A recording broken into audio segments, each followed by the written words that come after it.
Hello student. अब तक हमने एग्रीकल्चर और मैनेजमेंट में जो पढ़ा है उसमें आगे चलेगी। हमने लास्ट में फर्टिलाइजेशन और मैन्यूर के टॉपिक पर डिस्कस की थी और अच्छी तरह से समझी है। आई होप आप सब अच्छी तरह से समझ गए होंगे और ये लेसन भी अच्छी तरह से आपने रीड कर लिया होगा। अब लास्ट हमने फर्टिलाइज़र और मैन्यूर दोनों की बात की थी, तो दोनों के बीच में डिफरेंट क्या है? तो difference between fertiliser and manure. तो fertiliser is a man made inorganic salt. Fertilizer is prepared in factory. Fertilizer does not provide any human to the soil. Fertilizers are very rich in plant nutrients like nitrogen, phosphorus and potassium. क्या fertiliser हमने last में देखा था कि वो main बनाते हैं, यानी कि मैन मेड है, वो फैक्ट्री में बनते हैं। Fertilisers does not provide any human to the soil, बराबर। फैक्ट्री में मेन बनाता है। बाद में fertiliser very rich in plant nutrient, वो like nitrogen, phosphorus and potassium, जैसे कई हमने फर्टिलाइजर्स सीखा। सामने क्या है? Manure. Manure is a natural substance obtained by the decomposition of cattle dung and plant residues. क्या? मैन्यूर यानी कि वो नेचुरल सब्सटेंस है, वो फैक्ट्री में और कोई मैन नहीं बनाते, यानी कि मेड नहीं है। वो क्या है? तो कि कैटल डंग और प्लांट में से जो बनता है उसको मैन्यूर बोलता जाता है। Manure can be prepare in a field. Factory में सामने क्या है? फर्टिलाइज़र फैक्ट्री में बनता है, यहाँ फील्ड में बनाया जाता है। Manure provides a lot of humus to the soil, वो सॉइल में लॉट्स ऑफ ह्यूमस बनाता है। Manure is relatively less rich in plant nutrients, वो प्लांट को manure is relatively less rich है, सामने कहा है वेरी रिच है, यहाँ लेस है, उसकी जो इफेक्ट है वो उससे थोड़ी कम है। तो दोनों के बीच में ये डिफरेंसेस है, वो क्वेश्चन भी पूछा जाता है और उसके शॉर्ट नोट वो भी पूछी जाती है, तो वो दोनों के बारे में आपको लिखना पड़ेगा उसमें। चलो आगे देखते हैं। एडवांटेजेस ऑफ मैन्यूर, दोनों को क्या, वो हमें दोनों किस तरह से हमें फ़ायदा देते हैं और किस तरह से हमें नुकसान करता है, वो दोनों देखते हैं, दोनों साइड हम देखते हैं। तो organic manure is considered better than fertilisers. This is because why, क्यों? First, it enhances the water holding capacity of the soil. Second, it makes the soil porous, due to which exchange of gases becomes easy. Then, it increases the number of friendly microbes. Last, it improves the texture of the soil. क्या वो soil की texture को improve करता है। Second, तो कि वो उस एकदम ब्लू जो माइक्रो से उसके साथ वो फ्रेंडशिप करता है। इंक्रीज, वो उसको बढ़ाता है, जो सॉइल में है। हमने आगे देखा था, जो कहीं माइक्रोब्स सॉइल में प्रेजेंट है कि जो वो सॉइल को लूज बनाती है, तो वो उसमें इंक्रीज करता है। ये सब उसका एक तरह से हमें फ़ायदेमंद ये बात है। और अब आएगा new topic, irrigation. What is the meaning of irrigation? First हम will try to explain it. All living being need water to live. हम सब जानते हैं कि सब एनिमल को जीने के लिए वाटर चाहिए। Without water animal can't live, हम रह सकते नहीं, जी सकते नहीं। Water is important for proper growth and development. Water is absorbed by the plant roots. कहाँ से हमने 6 में पढ़ा था, सीखा था कि प्लांट्स के रूट है वो वाटर को एब्जॉर्ब करता है। along with water minerals and fertilizers are also absorbed। वो प्लांट्स के रूट है वो वाटर के साथ और क्या क्या एब्जॉर्ब करता है, फर्टिलाइजर और mineral. Plants contain nearly 90% water. Water is essential because germination of seeds does not take place under dry condition। Seed है जो सॉइल में पड़ा होता है तो उसको जर्मिनेशन के लिए वो वाटर चाहिए। Without water it can't possible, उसका जर्मिनेशन होता नहीं।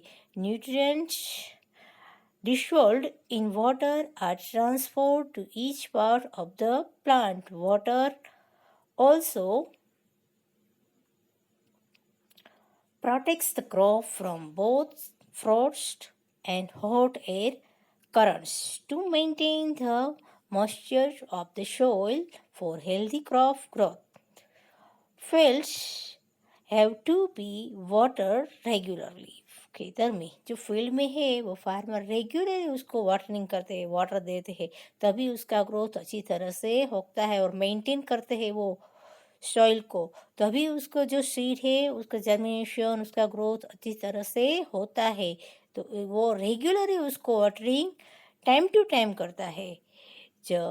The supply of water to crop at regular intervals is called irrigation। Regularly जो टाइम टू टाइम उसको वाटर देता है प्लांट को, वो जो मेथड है उसको इरिगेशन कहते हैं। Ticket, what is the definition of irrigation? The supply of water to crops at regular intervals is called irrigation. कोई हम क्यों after some time our body needs to water, same यहाँ पर भी ऐसा होता है। फील्ड को आफ्टर सम टाइम कुछ पीरियड के दौरान उसको रेगुलरली वाटर चाहिए, तो फार्मर उसको जो वाटर पहुँचाते हैं प्लांट तक, क्रॉप तक, वो जो सिस्टम है, वो जो मेथड है, वो जो प्रोसेस है उसको इरिगेशन कहते हैं। The time and frequency of irrigation varies from crop to crop, soil to soil and season to season। Every season, every crop और एवरी soil के लिए वो जो है इरिगेशन सिस्टम वो अलग अलग होते हैं। कोई क्रॉप को ज़्यादा पानी चाहिए, कई क्रॉप को कम वाटर चाहिए, कई सोइल हमने लास्ट पढ़ा था सॉइल, टाइप ऑफ सॉइल, उसमें कई सॉइल ऐसा है कि वो वाटर उसको ज़्यादा चाहिए, तो वो डिपेंड इरिगेशन की मेथड जो सिस्टम है वो डिपेंड किस पर रखते हैं, तो कि crop, type of soil and season.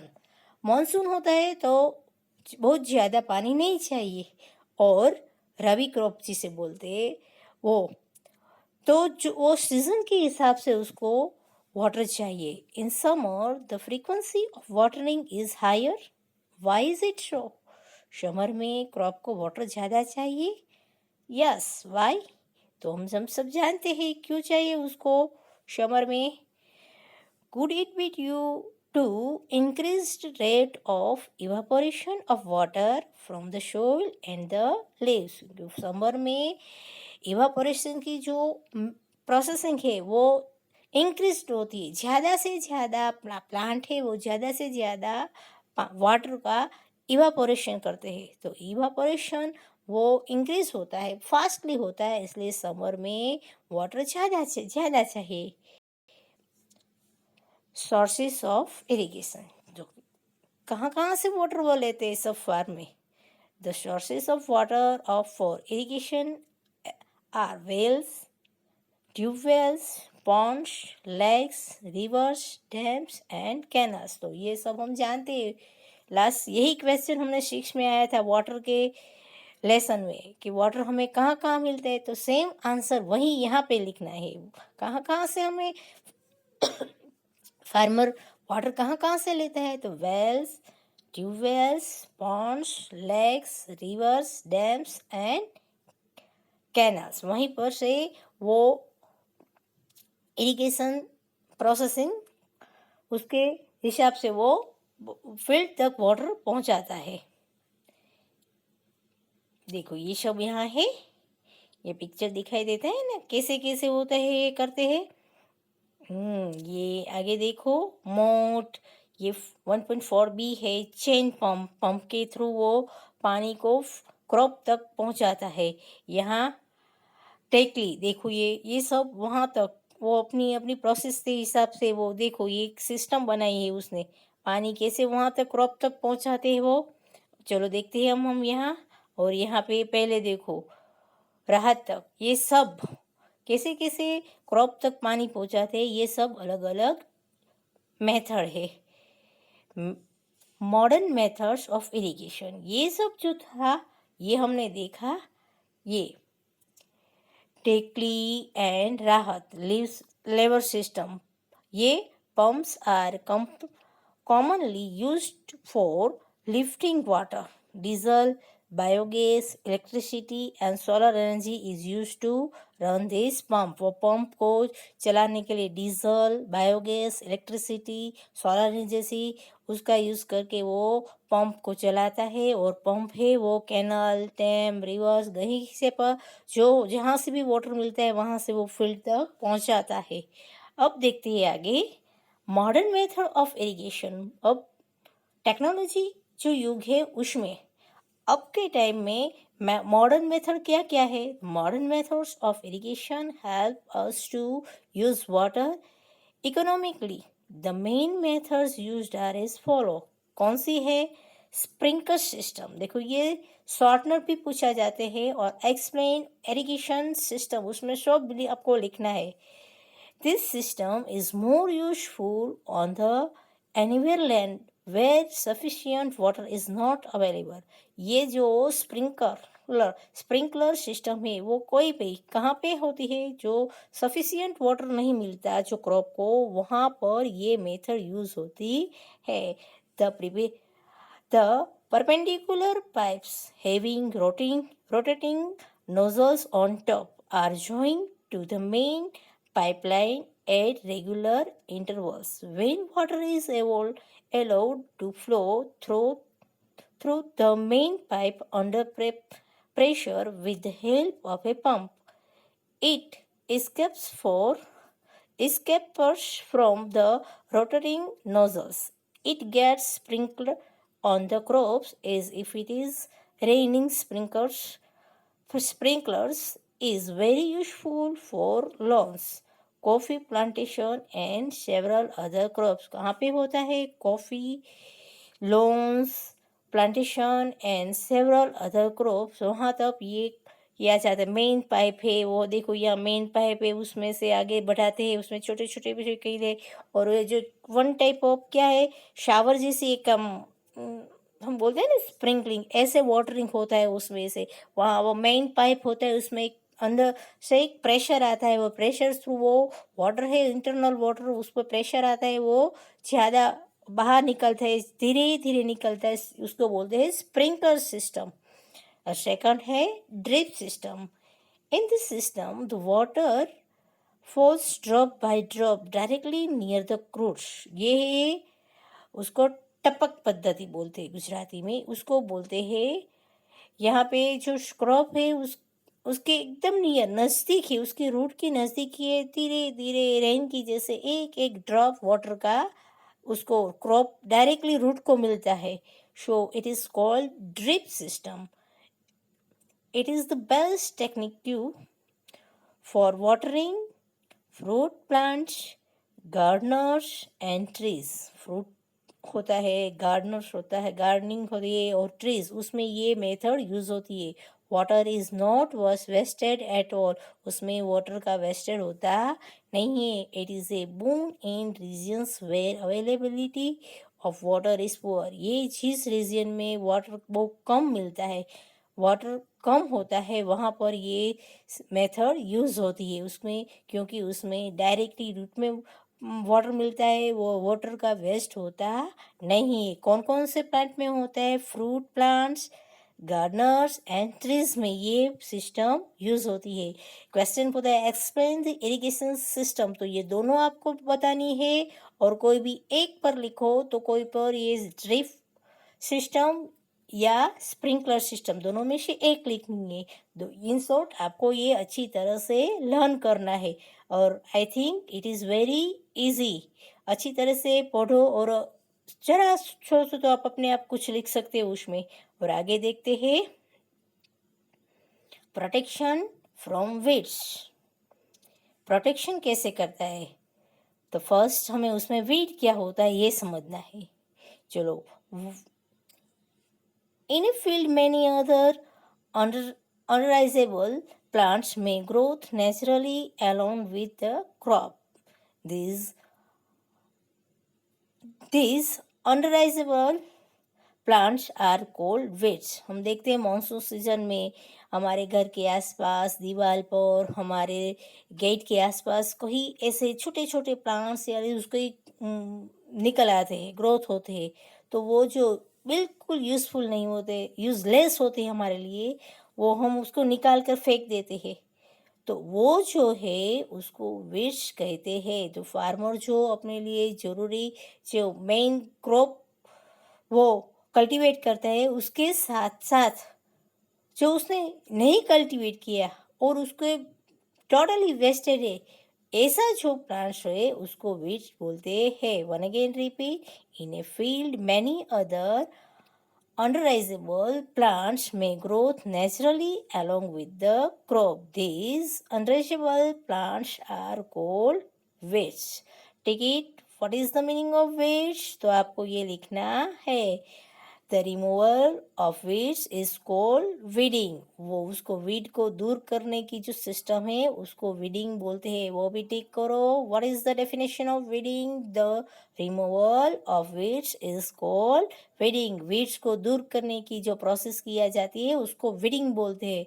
Weeding is necessary since weed compete with the crop plants for water, nutrients, space, and light. Thus, they affect the growth of the crop. Some weeds interfere even in harvesting and may be poisons for animals and human beings. देखो उसमें क्या किया है, विष को क्यों दूर करना पड़ता है, तो क्योंकि विष यूजफुल जो हमारा क्रॉप है उसके साथ वो उसका ग्रोथ होता है, तो जो क्रॉप को जैसे सॉइल में से वो न्यूट्रिएंट, मिनरल, वाटर सब लेते हैं, इस तरह वो भी उसका ग्रोथ के लिए यूज़ करते हैं। तो जो मेन क्रॉप है उसको वाटर, न्यूट्रिएंट्स, स्पेस, लाइट सब वो जो मिलती है उसके हिसाब से उसको कम मिलेगी। क्यों? क्योंकि उसके साथ जो वीड है ग्रोथ होता है वो उसका यूज़ करते हैं। तो एक तरह से जो मेन क्रॉप है उसको खूब ज़्यादा से ज़्यादा उसको लॉस जाता है।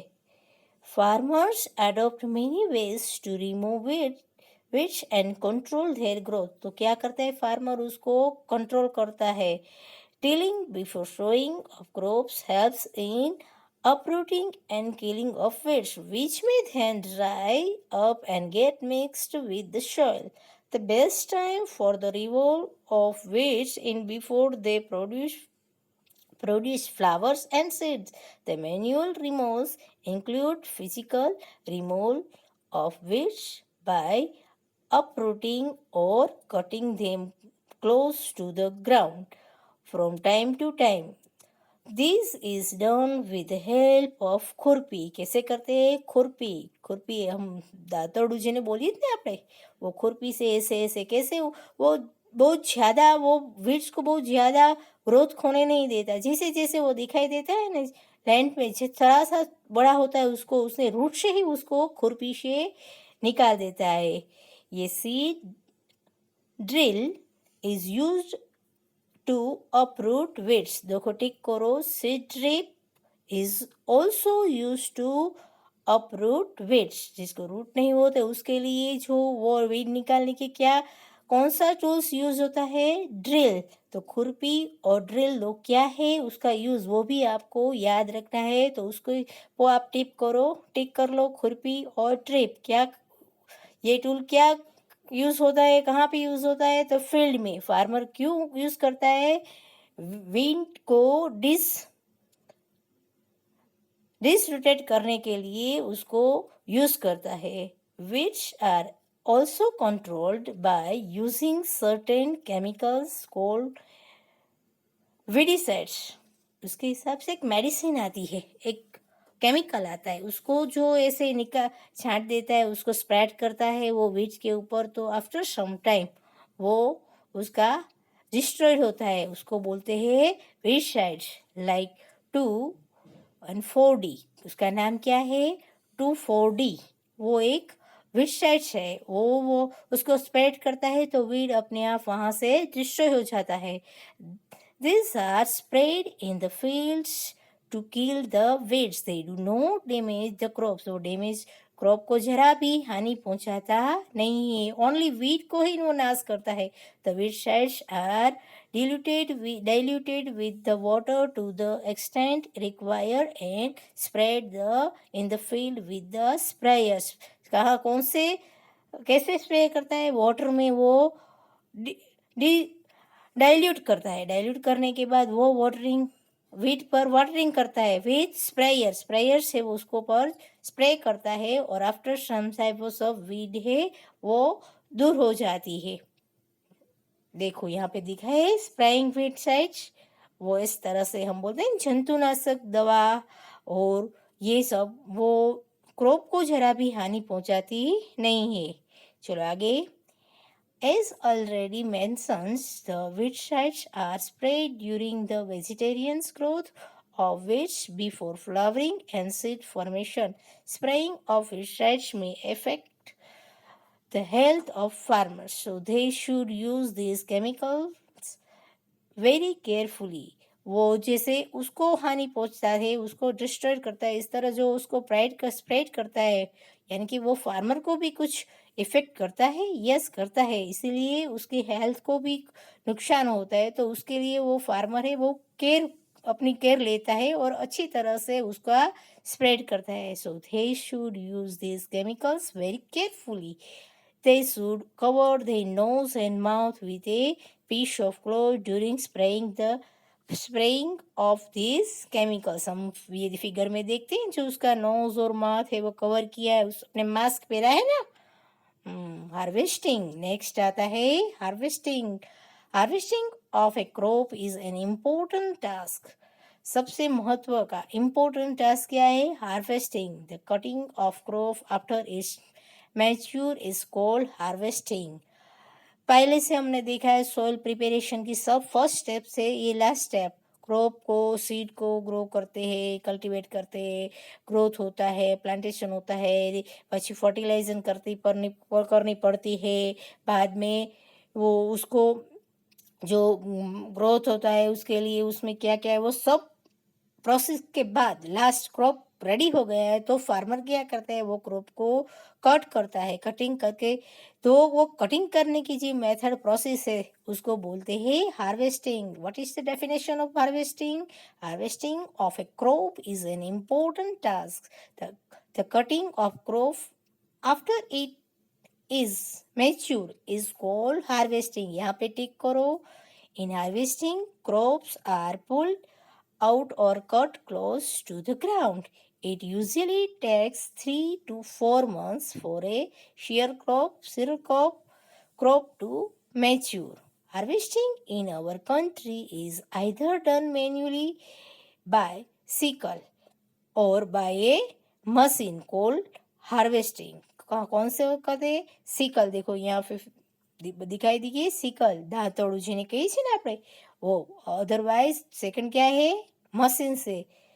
इन the harvested crop the grains is need to be separated from the chaff. This process is called threshing. Crop को ऐसे हार्वेस्ट करने कटिंग करने के बाद जो कट होता है तो फील्ड में तो कितने सारा क्रॉप के साथ कहीं अदर सब्सटेंस भी उसमें मिला होता है, तो उसमें से क्रॉप को अच्छी तरह से अलग करते निकाल देना पड़ता है। जो वो प्रोसेस है उसको बोलते हैं threshing. This is carried out with the help of a machine is called combined with his in fact a harvest as well as a thresher. Thresher का यूज क्या होता है, देखो यहाँ पे दिखाई देता है, उसका क्या होता है, वो क्रॉप को हार्वेस्ट किया क्रॉप को अच्छी तरह से अलग करता है. Farmers with small holding of land do the separation of grain and chaff by winnowing. कैसे करते हैं, winnowing.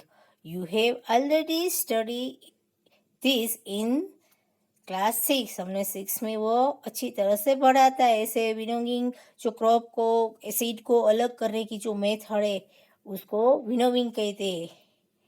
देखो यहाँ पे है विनोविंग करने के लिए जो मशीन है वो दिखाई देता है ये. चलो, कटिंग हो गई यानी कि हार्वेस्टिंग, थ्रेसिंग, अलग क्रॉप को सीड को अलग भी ले कर दिया. अब वो क्या करते हैं, देखो ये हार्वेस्ट फेस्टिवल्स यहाँ है. After 3 or 4 months of hard work there comes the day of the harvesting. हम फर्स्ट स्टेप में देखे प्रिपरेशन ऑफ एग्रीकल्चर में, फर्स्ट स्टेप से यहाँ तक सीड को निकालने के लिए इतने कितने लॉन्ग पीरियड वो फार्मर ने कितनी हार्ड वर्क किया होता. बाद में इतना अच्छा सा क्रॉप मिला तो वो सब फार्मर के सारे फैमिली एकदम खुश हो जाते हैं, कितना अच्छा सा प्रोडक्शन में मिला है, तो वो एक सेलिब्रेशन करते हैं. The site of golden fields of standing crop leaded with grain fills the hearts of farmers with joy and a sense of well-being. वो अपनी फार्म में क्रॉप को सीड को अच्छी तरह से ग्रोथ हुआ देखते हैं और अच्छा प्रोडक्ट होने के बाद उसका हार्टली वो खुश हैप्पीनेस फील करते हैं. The efforts of the past season have borne fruit and it is time to relax and enjoy a little. The period of harvest is thus of great joy and happiness in all parts of India. Men and women celebrate it with great enthusiasm. Special festivals associated with the harvest season are Pongal, Baishakhi, Holi, Diwali, नबियाना and Bihu. ये सब अलग अलग state के, अलग अलग reason के जो है फेस्टिवल है. वो क्यों फेस्टिवल, फार्मर है अच्छे क्रॉप, अपने क्रॉप को देखकर जो हैप्पी फील करते हैं, उसको एंजॉय करते हैं, वो सब उसको फेस्टिवल है. वो अच्छी तरह से मनाते हैं सब फेस्टिवल. बाद में अब सीड मिल गया, क्रॉप अच्छा तरह हो गया, तो अब सीड को कहाँ पे रखे, स्टोरेज. लास्ट स्टेप क्या है, storage. Storage of produce is an important task if the harvested grains are to be kept for longer time. लंबे तक उसको स्टोर करने के लिए रखते हैं. They should be safe from moisture, insect, rats and microorganisms. देखते हैं हम घर में भी, अपने घर में भी मम्मी कितनी अच्छी तरह से वो गेहूँ के सब है वो अच्छी तरह से संभाल के रखते हैं. किससे, तो वो लंबे तक टाइम तक रखता है तो उसके वो मॉइस्चर उसको न लगे, इंसेक्ट न लगे, रेट अदर माइक्रो ऑर्गेनिज्म उसको हानि न पहुँचे. तो यहाँ तो फार्मर के पास तो कितने सारे क्रॉप्स होते हैं, तो सबको वो अच्छी तरह से रखने के लिए केयर करते हैं. Harvested grains have more moisture. If freshly harvested grain seeds are stored without drying, they may get spoiled or attacked by organisms, making them unfit for use or for germination. Hence, before storing them, the grains are properly dried in the sun to reduce the moisture in them. This prevent is attacked by insect pests, bacteria and fungi. Farm में से वो seed ऐसे लेते हैं, इसके ये कितने time तक, कितने लंबे टाइम तक वो ऐसे फील्ड में पड़ा होता है. बाद में वो निकाल देने के बाद उसमें एक अच्छा सा मॉइस्चर होता है, वो कम्प्लीटली मॉइस्चर के साथ होता है. तो वो ऐसे ही रखते हैं, स्टोर होता है तो वो बिगड़ जाएगा, उसमें स्पॉइल्ड हो जाएगा. तो इससे ऐसा न हो, इसके हिसाब से फार्मर उसको सब पहले क्या करता है, वो सब सीड को अच्छी तरह से सनलाइट में रखते हैं और कम्प्लीटली ड्राई करते हैं। ड्राई करने से वो अच्छी तरह से लॉन्ग टाइम तक अच्छा ही रहता है, उसमें कोई पेस्ट बैक्टीरिया और फंगी जैसे अटैक होता नहीं है। फार्मर स्टोर कहाँ पे स्टोर करते हैं? Farmer store grains in jute bags or metallic bins. However, large scale storage of grain is done in silos and granaries to protect them from pests like rats and insects. Dried neem leaves are used for storing food grains at home. For storing large quantities of grains in big godowns, specific chemical treatments are required to protect them from pests and microorganisms.